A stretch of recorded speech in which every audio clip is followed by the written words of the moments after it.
You're listening to The Adventuring Party, talking about gaming the Irish way. This week, the party are talking about board games in 2020, a general review, some Christmas buying advice, the allure of Kickstarter and those BTMs, and one or two things to say about games for the kiddie. Unfortunately, there's no show notes for this one, as I'm incredibly lazy, so you'll just have to start Googling. Enjoy! Welcome to the party. I'm Shane. I'm Scarr. Owen. And I'm Liam. Christmas time is rapidly approaching with the dull roar of an avalanche. So we're in a bit of a festive mood, so we will deign to stare down from our great throne of gaming perfection and look upon the plebs who have sent us in our messages and questions. Took a look through our naughty and nice list, and this person was on the nice list, so we'll actually answer their email. Everybody else, you were on the naughty list, and you just don't make the list. Sorry, we're not. We didn't even read them. We just printed them out and then threw them in the incinerator. Yeah. Why so many questions about miniatures and the large breasts thereof? We don't understand. We're not going to explain that one. No. We're going to leave for Shane to twist in the wind on it. But bear in mind, gentle listener, we have conversations before the podcast starts, upon which many topics are discussed. Too many topics. Anyway, okay, so this is from a genuine listener. We swear. And it goes, "Hi guys, with Christmas coming, it got me thinking it's been a long time since ye had a board gaming episode." I do like when people use ye for a plural of you. "I've had some friends asking for advice on games their families could pick up fairly easily, and it got me wondering what's new in board games. If you have the time, it'd be nice to hear a discussion on this. All the best, genuine listener." Okay, so that's a two-parter. What's big in board games actually has nothing to do with helping out your friends. Because what's big in board games at the moment is Kickstarter. Everything's released on Kickstarter now. And if it's not Kickstarter, it's Hasbro Pulse or something like that. So if it is the hot thing in board games, chances are your friends will not be able to pick it up to play with their families at Christmas. Yeah, there's this very interesting, depressing cycle in the Kickstarter thing of is it intentional that there's such a big mine of fear of missing out or the dread of FOMO? FOMO is the engine that drives Kickstarter. It's FOMO, and it's also that games want to take a fairly low risk punt. I mean, getting financing for your game together, getting the product together, getting the fan base together, and then releasing your game to a shop where it may not sell at all in a congested marketplace is scary. It's not that there's no risks in Kickstarter, but you can allay a lot of the costs. Like, the cost of an unsuccessful Kickstarter are nowhere near as high as the costs of an unsuccessful print run of a game. Yeah. If your Kickstarter fails, you're not on the hook for anything. Well, no, you've had your design costs. You've got a lot of outlay, but you're not paying for physical product, and you're not paying to ship that physical product to a marketplace where it then sits there on a shelf. Yeah. That, of course, just creates a cycle where you get all these games, and the print run was essentially bought using the Kickstarter money. Yeah. And you may be able to get it second hand, or you're looking, some scalper has a stack of them there and they're selling them off. Yeah. Now there are some threads. If you look at some of the Facebook groups, I know we're in Dublin. I'm sure there's some in other places in the country and around the world where people basically, they'll play the game for a month or two and then sell it off for 60% of the purchase price. And that's a very good way of getting a game, particularly the non-legacy games, where legacy games obviously are altering the board and stuff. That can limit replayability, but for other ones, it's a valid way of picking up a game. Particularly these ones where they hit Kickstarter and then never hit a shop. I mean, realistically, I don't have the figures, but would you say 5 to 10% of games that are on Kickstarter make it to a shop? Well, it depends how clued in the shop is, but mass in shops, I think 5 to 10% would be generous. I would say a lot of them are more fleeting and beautiful than that. They're an explosion of art that exists for a moment and is gone. Yeah. I could give you 3 recent-ish games that you could play with your family, either 2019 or 2020 ones, which are relatively easy to pick up, relatively easy to play. I could definitely give you that if you want. If that's what you're after, I'll give you 3 right now in increasing order of complexity. I think that's probably a good spin, because we probably want to look at it in a few different ways. We probably want to look at it first as there's nobody, like there's no... So I guess the advantage would say most of our listeners will have played some board games and will be familiar with like a base level of complexity. At least if they can pick up the game, then they can teach it to their family. So they can probably start off with a slightly more complicated game. But if looking at the question there, like the question stipulates that these are non-gamers coming to our listener and saying, hey, what game's going to pick up and play with my family? So I think we have to also then be aware of games that are very easy to pick up, because you wouldn't have somebody who might be, like they may only have played Monopoly or Risk or some of the ones that you'll just get in Tesco. Absolutely. Yeah. When playing games with family members, I will always say it should be play relatively quickly. It shouldn't have a desperately extended playtime. It should also be... Turns should be short. If you get into... Like, people will suggest games like Monopoly, where turns are short, but the game is brutal and is player elimination. That's dreadful for a family outing. Or you can play games like Risk, where... someone's turn can go on for ages. Those are bad games. They're bad games anyway, but they're bad games for family stuff, and they're often gone to as kind of a reliable thing. You want a short, quick playing game. Alright? Now, my normal go-tos are Codenames and Love Letter, both of which are a little more established, and people are kind of aware of their goodness. If I was going to recommend, I think you could throw games, the Crypto in there as well. I think it's got a slightly more complexity on there, but it's in a very similar vein. What's this one? The Crypto. Same. Oh, right. Decrypto, excellent game. Excellent game. Sean reviewed it before, so if you look back through your archive, you'll find it there. It's in a similar kind of a vein. You're working in teams and you're trying to pass messages back and forth to each other. The first one I would recommend as being quick, relatively quick, atmospheric, kind of story-ish game is Escape the Dark Sector, which is a sequel to 2017's Escape the Dark Castle, which is basically, it's a flashback to the old choose-your-own-adventure games in some ways, where you wander through a procedurally generated space station as a team of kind of explorers, spacemen, and you basically deal with challenges as they come through. Very difficult game, so you're likely to lose, which is the biggest strike against it for a family game. But it does great little emerging narratives at it, and it's quite simple to both set up and play. Setup is less than 5 minutes, which is crucial for a family game. You want to get it set up quickly. It plays 1 to 4 players, which is not ideal, but in these times, probably fine. You run through, you play quite quickly. It's a good laugh, and you get to look at a bunch of cool kind of 80s style black and white art. So that's one game I'd recommend as this is low effort. This is just out now.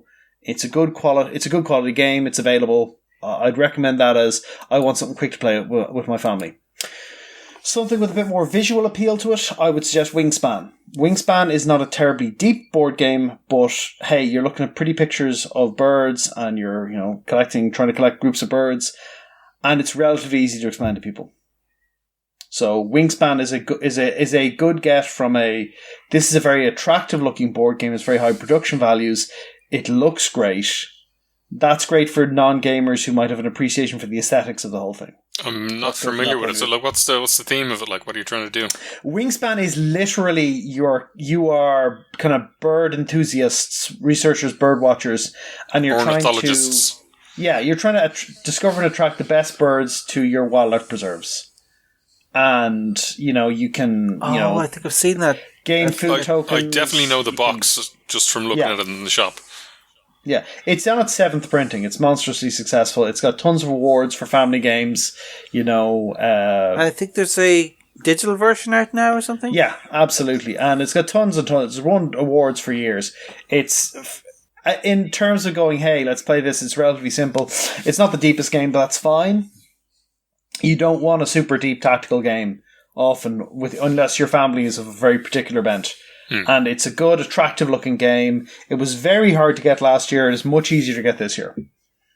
So I'd recommend that as an option if you're looking for something newish that has a lot of pedigree to it. It's very well regarded. Again, it's not a super deep game, but you can pick that up, and it's a good, attractive game. Completely inoffensive. If your family are of a sensitive bent at all, you're literally collecting birds and bird watching. It is not.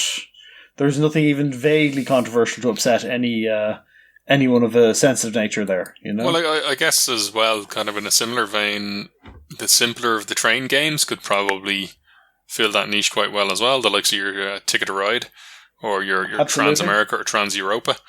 They're a few years old at this stage, but you can get a bajillion Ticket to Ride maps as well. I just saw Ticket to Ride Germany out there recently, and Ticket to Ride New York, I think. You're building subways. There is infinite Ticket to Ride. There's infinite Ticket to Ride out there. It's all Ticket to Ride. That is neither a good thing nor a bad thing. That's just the game it is, you know? I mean, it's fine, and it's a game that I know myself I've played with people at Christmas, but just because it's a very visual game, and it's very easy to explain. You know, okay, well, you've got a 3-gap railway thing there, and it's yellow. You need to use 3 yellow cards.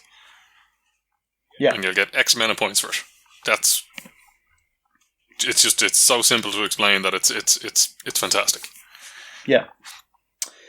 There are also a number of escape room board games they're good one-shots, and that's perfectly acceptable for a family evening's entertainment. And the price for them, normally I'd kind of look at that and go, one shot, But the fact that they tend to be priced quite competitively, like any of those escape games, they're all in around 20 quid, I think, aren't they? Yeah, usually the unlock ones are about 20 quid for effectively 3 sessions. Yeah. That's a perfectly good family activity because people can sit around a table and think a bit. They're not ideal because occasionally you get 1 or 2 strong personalities at the table who handle everything. But they're a good punt if your family likes kind of mystery games. I got a half decent mystery game a few years ago actually, because I was looking for a modern inheritor of Cluedo. What was it called? Well, I picked one up recently. While you're thinking of that one, I picked one up in Gamers World some time ago. They were doing a bit of a clearance, and they had a whole bunch of stuff out on a 50% off table. And I picked up a game called Alderstein, which is about a gentleman who got murdered in the fictional German town of Alderstein. And when you open up the box, there's a newspaper, there's police statements, there's patient records, there's basically a whole just box full of clues. Now, again, it's only one play, but it was really, really well done. Like, even the extent where, okay, well, this guy was saying he was in the nightclub. Oh, the nightclub is a Facebook page, which they made up. Yeah. And you can check out the Facebook page and see if your man has photos on it or whatever. You know, it was very well put together, and like that, I think that could be a good one to play for. You're only going to get one night out of it, but sure, you may only be getting together with your family for the one night over the festive season. Similarly, Detective, a modern crime board game, has it's a strongly investigative game where you're trying to figure out clues and solve murders in kind of real time. And that's a perfectly good fun game. It's a little gamey at points, I'd say, for some players, but it's good. Sherlock Holmes Consultant Detective, again, a bit older, but a very good game. Mystery Express was what I was trying to remember. It was a Days of Wonder game, which was in fact, it's a whodunit, a bit more complex than Cluedo, and it's a bit less guessy than Cluedo is. Sure. So that's all to the good. Last thing is, if you're actually like, no, my family is super smart and I like super smart board games and I want to play the best board game. I want to play Gloomhaven. You could play Gloomhaven Jaws of the Lion, which is basically the introduction to Gloomhaven board game. It's got a lot of stuff that's good if you want to play Gloomhaven and you want it to be an easier on-ramp. There's less setup. This is the game for you. The whole thing has been redesigned to be more accessible, and it's got some great classes in it. It's got some great fun to be had in it. It is the heavier weight game that is Gloomhaven, though. So I would say, yeah, it's a great game if you want to get into Gloomhaven. This is 100% where I'd start. And if my family are super smart, yeah, okay, this is the one then.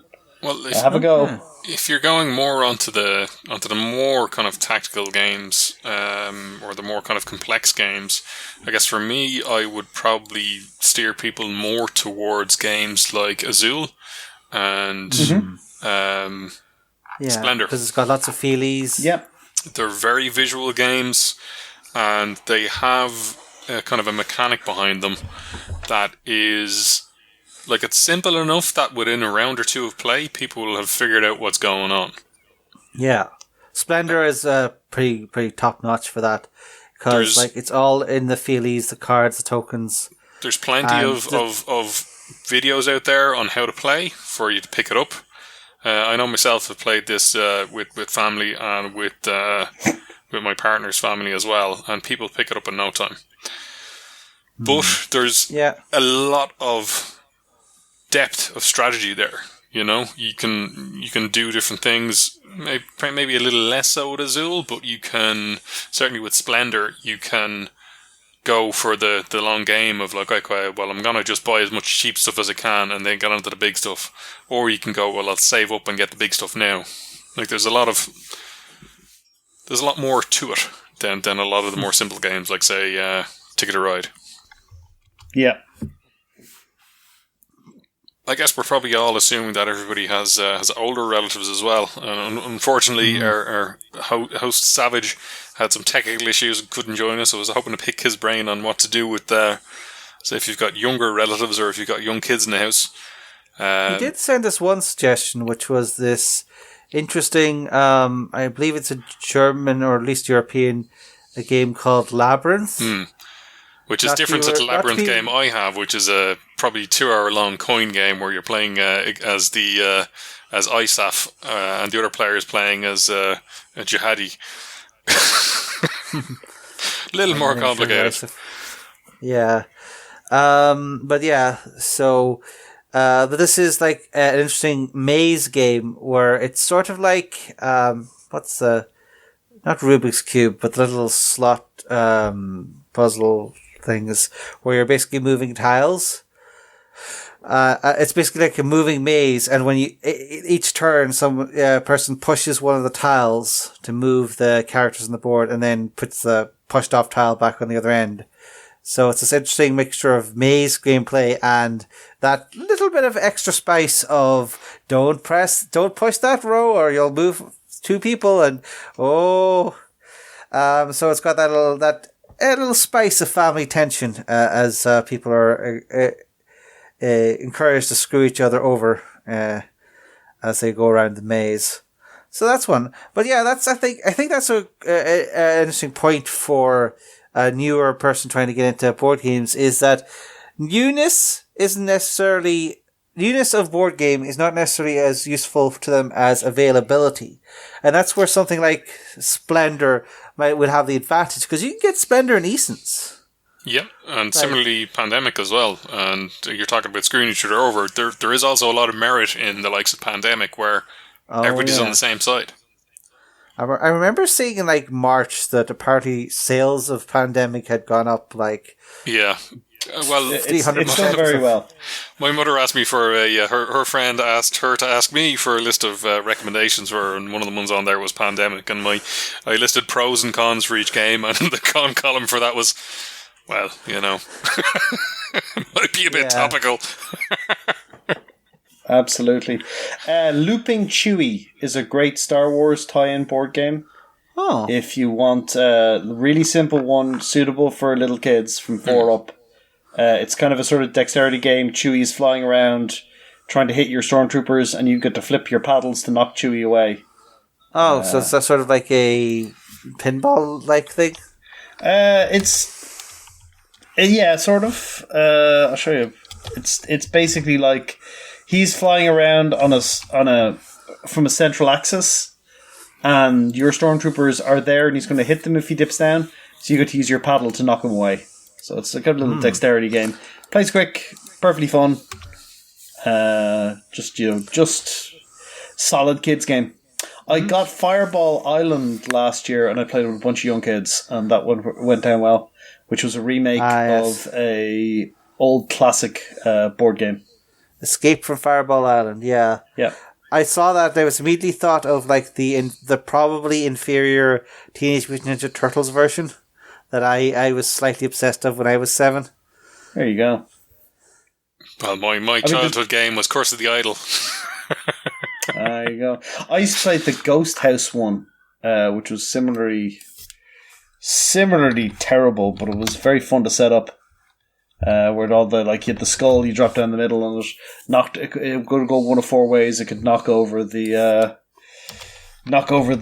axe, and it could knock down your character pawn and send you back to the start of the game. Ghost Castle, that was it. Well, I know one game that we've had a lot of fun playing in the house, and I think if you do have younger folk in your house, it's probably a good one to go for. Is Throw Burrito. Possibly not one to be playing if Gran's on her second hip and doesn't want to get pelted with a burrito, but or if there's too much fragile stuff lying around. Certainly, anytime we've played it, we've always kind of looked around and let's tidy up and make sure all those glasses on the counter are put away. Yeah. I believe you have an episode where you reviewed this, I believe, on the podcast. We did, yeah. We did a quick 5-minute insert on it. I mean, it's quick, it's easy, and it's a good laugh. If you have one of those tenser Christmases with people who don't get on so well, maybe not one to play. But certainly, if anybody's in a good mood and wants a bit of a laugh, everybody frantically trying to grab a burrito to throw at somebody is a good shot. For more frantic fun, I'd probably say, I picked up during the year, or at least it arrived during the year, was 5-Minute Mystery, but unfortunately that is a Kickstarter only one. It was from the same folks who did 5-Minute Dungeon, which I have seen in shops, and that is another one that would be, I think I'd recommend. I think you could play with kids probably from, I think they could probably manage it from 6 up, because you're basically just matching a bad guy card comes out, be it a hazard, be it a monster, and you just match up symbols from your cards to beat them. There is a little bit of strategy in that there's certain cards you want to burn and certain cards you don't want to burn, so it's probably best with kids probably in their early teens, or anybody onward from that. I know I've played the 5-Minute Dungeon with friends of mine who I know from college. We're all in our 30s, so that worked out pretty well for that. But I think you could easily play that one with anybody, because it is just matching up. Well, I've got this card that's got a sword on it. I've got this other card that has an arrow on it. That guy's got 2 arrows, a shield, and that's it. Right, well, I'll play my arrow. Has anybody else got any shields? Okay, boom, bad guy beaten, move on. I'd like to recommend the 5-Minute Mystery, but it can't really because it's not available. Yeah. Again, that is sort of the scourge of the modern gaming sphere. I'm trying to think of any other real good classics like Splendor. I can't really think of anything that's most appropriate than Splendor, because Splendor just is a masterpiece of board game design. I would throw my hat in for Small World is always fun, but it's possibly, it can get very convoluted if you pick certain combinations, and the playtime is a little long, I think, as well. Generally, you're talking about 90 minutes to 2 hours for a game. Yeah. Which, I mean, it can be fine if you got the right group, but I'd say with that one, I'd probably say it's good. 13 and up. But 13 and up, and be aware that it does have that 90 minutes to 2 hour playtime. So, and the first game probably be more on the 2 hour mark, but subsequent games will probably flow quite well. The fact that people's powers will change periodically through the game as well could prevent could be a bit of a problem. Yeah. But everything's printed on it, and then there's enough play sheets going around that say what all the powers are. I don't know how I'll land on it, to be honest. Yeah. That I would put on probably the higher end of the complexity scale. Yeah, that's fair. I think it's mostly that there's a lot to remember in that. Like, even, like, just little things like remembering, like, it takes the entire turn to go into decline, or, you know, you need to undecline, or that forget that you have ghouls or something. It's like little memory tricks like that can be easy to trip up, because they trip up, like, older gamers as well. So yeah, that is probably not the best recommendation, but it is somewhere if you wanted to try more advanced stuff, I would still send people. Definitely, like you don't want one that's really long. That's the thing that keeps coming back to me. It's you don't want one that's going to take too long to play, or basically be, you know, you're there all day. I think that's why Love Letter has gotten such a following, and all those weird spin-offs like the Batman Love Letter. Batman Love Letter is great. I know it is, because it's Love Letter. Completely different way to play the game. It's great. Yeah, but like it's just like you couldn't have called it Batman Letter or Joker Letter. It had to be Love Letter Batman. They just wanted to get their brand in there first. The brand's the star. The brand's the star.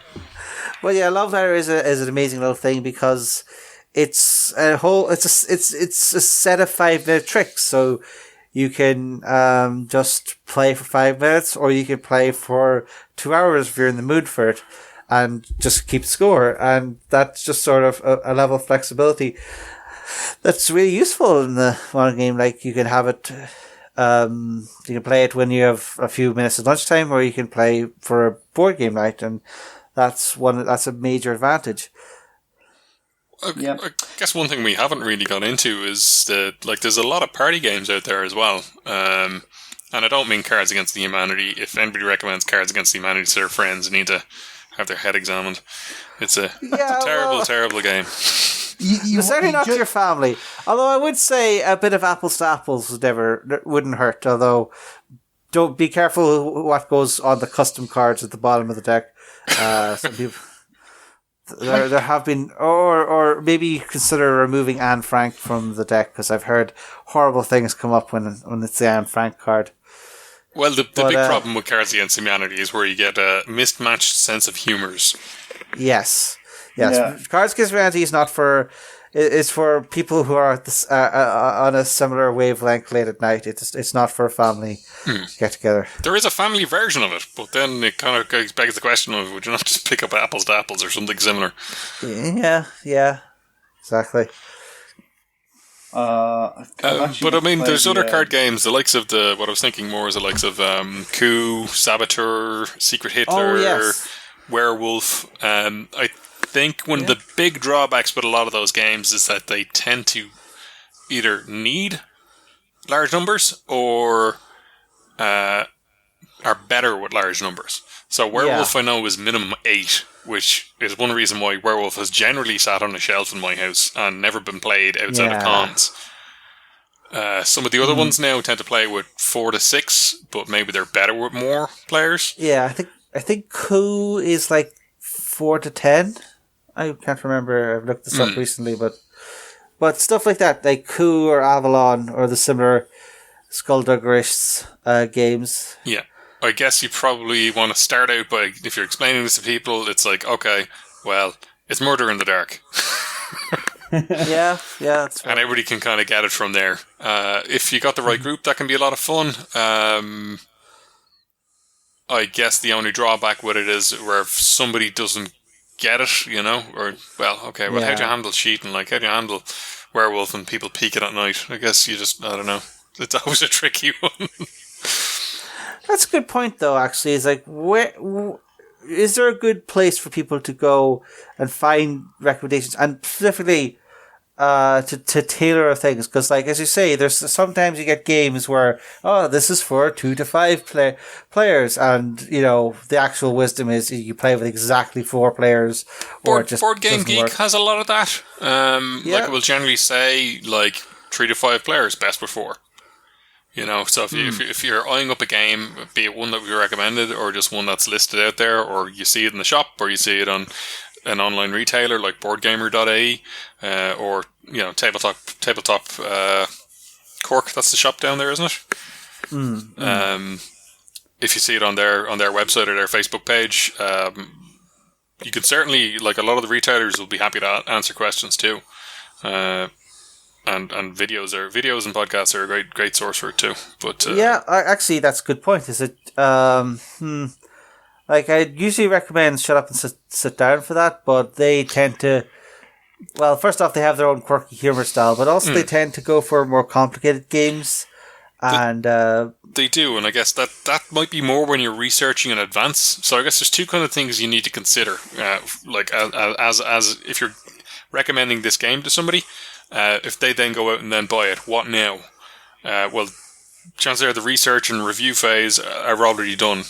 What they need to then find is like a quick how to play video. And that one person needs to be familiar with how to play, because everybody else is going to look to them.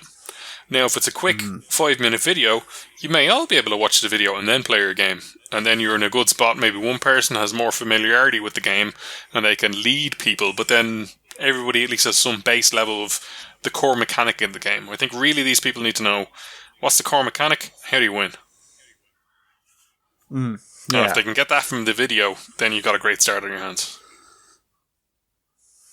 Also, the listener did ask us. So, but doing research on Board Game Geek is fine. Board Game Geek is mostly useful.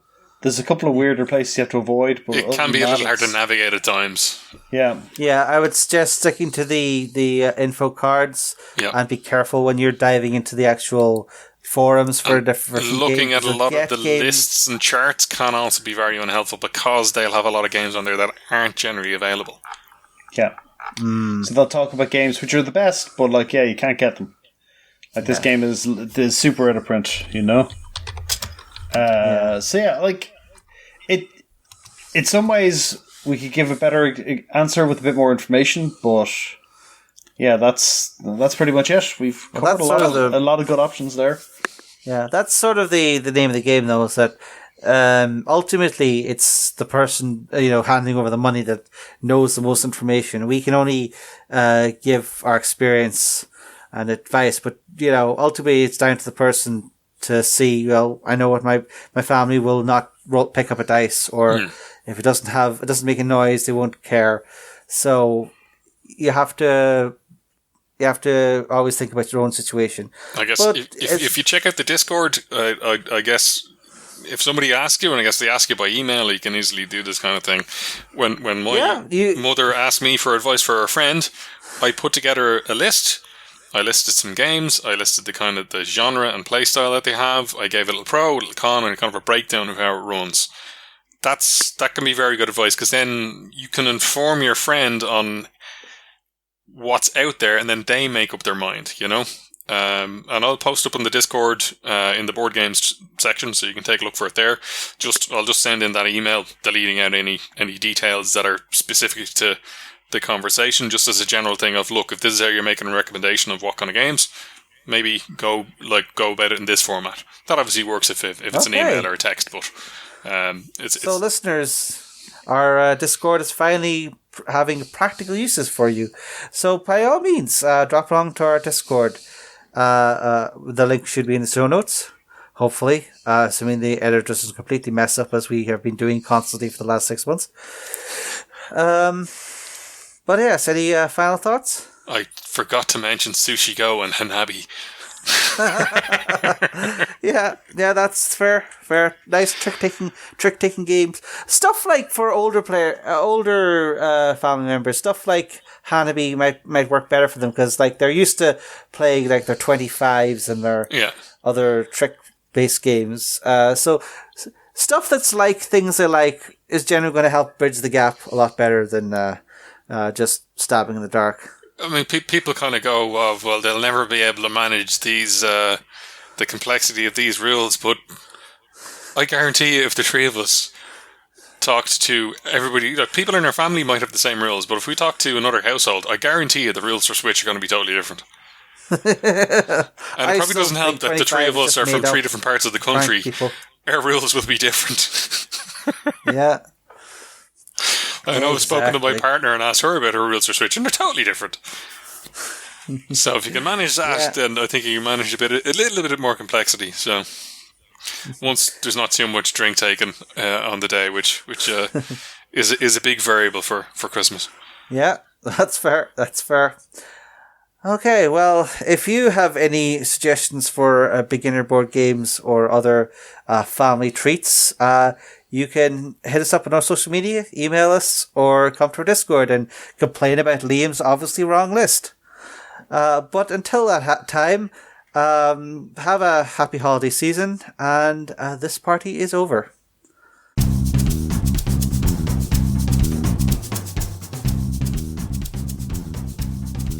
Thank you for listening to The Adventuring Party. If you'd like to leave us a voicemail, you can head on over to SpeakPipe and drop us a line. Or you can join us on our Discord server, where we keep the party going after hours. Otherwise, you can find us on Facebook, YouTube, Spotify, or Twitter. Or you can email the hosts at party@theadventuringparty.net. The Adventuring Party is released under a Creative Commons Attribution Non-Commercial Share-alike version 3 license. But you probably knew that already. We hope you enjoyed the episode, and look forward to seeing you back here next week. Goodbye.